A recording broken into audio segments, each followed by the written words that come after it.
Méditation du 11 janvier. Comme Jésus ou comme Jean. Faites tout pour la gloire de Dieu. 1 Corinthiens 10, verset 31. La meilleure façon de vivre le christianisme peut varier en fonction de l'interprétation et de l'approche de chaque individu. Aujourd'hui, j'ai envie de te présenter deux personnages bibliques investis d'une mission divine, contemporains et même proches parents. Je fais référence à Jésus de Nazareth et à Jean-Baptiste. Luc présente le contraste remarquable qui a existé entre eux deux. Jean était un homme rude qui vivait dans le désert, qui était vêtu de peau de chameau et qui avait d'étranges habitudes alimentaires. Voir Matthieu 3, verset 4. Nous n'avons aucune trace de lui quittant le désert pour se mêler aux gens. On pourrait le comparer aux frères qui s'habillent de façon si rudimentaire qu'ils attirent l'attention des chrétiens pour qui, si cela ne tenait qu'à eux, nous devrions vivre tous dans le désert, mangeant des plantes et attendant la grande tribulation. De notre côté, Jésus était perçu comme une personne normale et qui acceptait les invitations à manger tant avec des chefs religieux qu'avec des publicains et des prostituées. Voir Luc 15, versets 1 et 2. Comme Jean, il enseignait en plein air, mais fréquentait aussi les synagogues et le temple.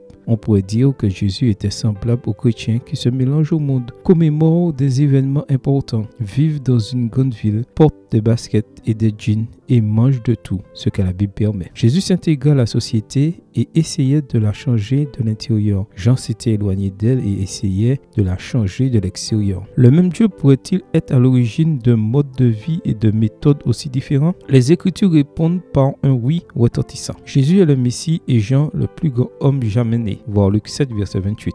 Le fait est que, comme Jésus l'a dit dans Luc 7, verset 31 à 35, peu importe que nous jouons de la flûte ou chantions des chants tristes, les gens ne seront jamais satisfaits, ils ne danseront pas à notre rythme, ils ne pleureront pas non plus avec nous. Tu ne pourras jamais plaire à tout le monde. Les gens de l'époque disaient que Jean avait un démon et que Jésus était un glouton et un buveur. Voir Matthieu 11, verset 19. C'est pour cette raison que le Maître a lui-même conclu: la sagesse a été justifiée par tous ses enfants. Luc 7, verset 35. Alors, quel est le style de vie que Dieu approuve? Dans le verset d'aujourd'hui, Paul a répondu à cette question avec sagesse. Celui qui glorifie Dieu, après tout, ainsi donc, chacun de nous rendra compte à Dieu pour lui-même. Romains 14, verset 12, version Nouvelle Bible Seconde. Amen. Bonne journée à toi et que le Seigneur te bénisse.